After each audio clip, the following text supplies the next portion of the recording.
Bapak naungi, yang Bapak pimpin, disitulah membuktikan proper emas itu sendiri. Dan proper emas ini tidak bisa dikerjakan hanya sekedar dari tim CID-nya saja, tim Komdevnya saja, tidak Pak. Jadi semua elemen berperan, semua elemen dan fungsi memiliki peran-perannya masing-masing. Karena sistem penilaian proper emas ini dari hitam, biru, hijau, dan gold itu nantinya akan dikompar ke program CSR, dan program CSR lah yang penilaian akhirnya. Next. Ini Pak, makanya saya bisa sampaikan bahwa yang terpenting adalah komitmen manajemen. Tertulis bahwa kita memiliki tim khusus untuk implementasi lingkungan Pak. Jadi ini yang udah langsung ditandatangani oleh pimpinan kita. Kemudian timnya itu nanti akan dibentuk Pak, seperti tim organisasi dari setiap fungsi. Dan setiap fungsi itu memiliki peran-perannya masing-masing. Salah satunya adalah di Enviro, dia akan mengerjakan terkait kategori emisi, terus itu kategori hemat energi dan yang lain seperti itu. Next. Kemudian kami yang berada di zona 10 Pak, sedikit informasi juga, kami sudah subholding. Jadi yang dulunya kami Pertamina EP, sekarang kami Pertamina Hulu Indonesia. Dan saat ini posisi kami di tahun 2021 mendapatkan proper emas melalui program unggulan kami, yaitu adalah batik disabilitas yang ada di Kelurahan Kampung 1. Dan target kami di tahun 2002 adalah proper emas Pak. Jadi mohon dukungan dan sama-samanya. Dan informasi juga bahwa di Kalimantan Utara ini kita baru satu Pak, baru Tarakan Field saja. Dan mudah-mudahan kalau misalkan ini adalah salah satu komitmen kita bersama di Kota Tarakan dan kita bisa wujudkan itu, kita jauh lebih maksimal. Ini salah satu bentuk dari KPI kami Pak. Jadi KPI itu adalah salah satu kinerja kami, tidak hanya dari pimpinan hingga ke stafnya. Next. Dan ini yang terpenting adalah Pak, timeline. Karena proper emas ini dimulai bukan di bulan-bulan sekarang Pak. Jadi kita mulai proper emas itu ya setelah penganugerahan Desember, Januari itu kita mulai Pak.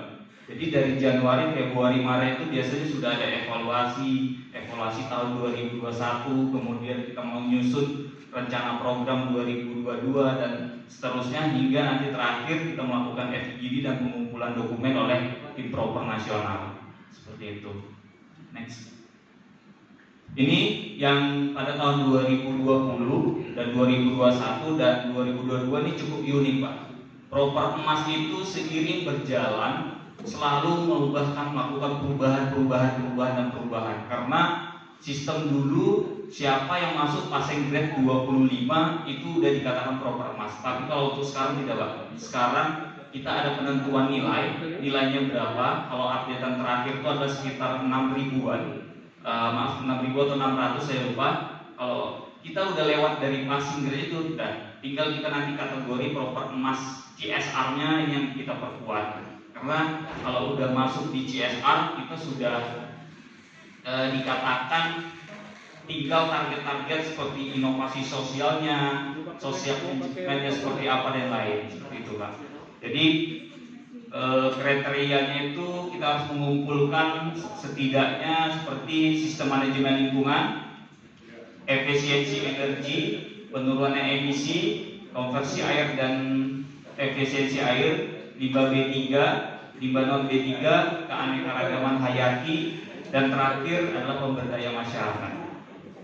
Kalau dulu Pak, kita tidak sampai ke yang namanya kriteria tanggap bencana. Jadi tahun 2020 dan 2021 ada penambahan nilai karena kita di salah satu negara ataupun negara yang terkena oleh COVID-19. Jadi bagaimana kita untuk membantu masyarakat terkait kebencanaan. Kebencanaan ini juga skalanya juga luar biasa Pak. Ada skala daerah, nasional, dan internasional. Jadi cukup informasi juga buat Bapak dan Ibu ketika kita membedah satu dokumen proper saja itu tidak bisa kita bahas dalam waktu 20 menit saja Pak. Gitu. Apalagi ini kita akan membahas lebih kurang 8 atau 9 dokumen. Nah, jadi mungkin saya akan membicarakan sedikit strategi kami bagaimana kami menggapai Propermas di tahun 2021 dan nantinya 2022 seperti apa, langkah-langkah strategi kami. Next. Ini peraturan mungkin semuanya kita sudah copy Pak. Bagaimana kita sebelum masuk ke passing grade hijau setidaknya kita harus konsisten 3 kali mendapatkan hijau, proper hijau. Baru kita bisa untuk ke passing grade emas. Komponen penilaian terbaru itu adalah Pak, ada 2 Pak sebenarnya, social engagement dan inovasi sosial. Jadi di inovasi sosial ini Bapak dan Ibu harus memiliki program unggulan CSR dari masing-masing Bapak dan Ibu perusahaannya, kemudian dibuat inovasi sosialnya seperti apa. Nah, ketika kita berbicara inovasi sosial, kita bisa menduplikasi baik dalam bentuk ATM, amati, tiru dan modifikasi, ataupun kita membuat inovasi yang sesuai dengan karakter dari program CSR kita. Jadi ini ada status inovasinya, apakah inovasi ini berkelanjutan, apakah status inovasi ini bisa direplikasi, apakah transfer knowledge dan yang lainnya. Jadi yang terpenting juga di inovasi sosial ini adalah core kompeten. Jadi core kompeten lini bidang usaha Bapak dan Ibu sekalian. Salah satu contohnya kan kalau kami di Migas ya Pak. Jadi bagaimana masyarakat ataupun program yang kita bina ini kita bisa mentransfer bidang keilmuan kita, gitu, mentransfer bidang keilmuan kita kepada mitra binaan kita. Salah satu contoh kalau yang kami lakukan di tahun 2021 adalah kami juga mengelola limbah Pak. Nah, jadi program batik kami, program batik disabilitas kami tidak luput dari limbah dari pembuatan batik. Nah, jadi kami memiliki tren kompeten yang dimana kami harus mengajarkan mitra binaan kami. Nah, seperti itu. Nah, ini juga salah satu komponen tambahan. Kemudian bagaimana unsur sensitivitas dan daya respon terhadap kondisi krisis di masyarakat akibat bencana. Ini juga sangat penting Pak. Kalau dulu COVID, nah kalau COVID kita bagaimana berkontribusi dalam peningkatan vaksinasi. Kalau kemarin kami alhamdulillah secara sinergi baik itu dari stakeholder BIN, Kapolres, RSUD, pemerintah kota, pemerintah provinsi dan lain, itu kami libatkan dalam percepatan vaksinasi. Bagaimana mitra binaan kami, bagaimana seluruh karyawan perusahaan kami telah melakukan booster. Nah, itu salah satu poin utamanya di kebencanaan. Selebihnya mungkin bantuan-bantuan sosial dan dengan bersifat charity, baik itu kebakaran ataupun yang lain. Next. Ini kriteria penilaian Pak. Ini mungkin nanti lebih disampaikan oleh dari Dinas DLH. Bagaimana poin-poinnya seperti apa dan 2021 ini seperti apa dan 2022 informasinya ada perubahan lagi Pak. Jadi ini yang saya katakan proper ini cukup unik dan tidak bisa dibahas dalam waktu yang sangat singkat Pak. Gitu. Next. Next. Ini Pak posisi kami. Posisi kami di saat kami mendapatkan proper emas itu berada pada 577 dan tahun ini infonya harus di atas 600. Jadi ketika kami masih mempertahankan 557, kami ya bisa dikatakan akan turun grade ke proper hijau.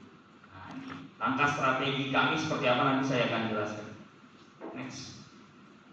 Ini tren nilai DRKPL kami. Jadi nanti ya seharusnya ini juga coba informasi kriteria dulu baru ke saya, tapi nggak apa-apa. Nanti kita akan sembari penguatan dari teman-teman DLH.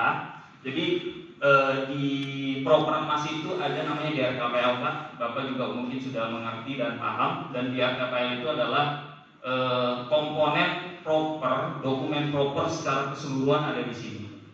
Dimulai dari SML, kemudian sampai ke Komdevnya. Dan alhamdulillah secara tahun ke tahun kami mendapatkan nilai cukup baik. yaitu dari tahun 2020 hingga 2021 61,64. Next. Ini sistem manajemen lingkungan, Pak. Ya, mungkin Bapak-bapak juga sudah mengerti. Next. Aspeknya seperti apa? Jadi ada kebijakan, ada perencanaan, kemudian ada implementasi program Bapak terkait lingkungan, kemudian CCCI, kemudian ada tinjauan manajemen tentang pengaruh dan sertifikasi. Dan perlu diketahui Bapak dan Ibu sekalian, setiap komponen dari penilaian proper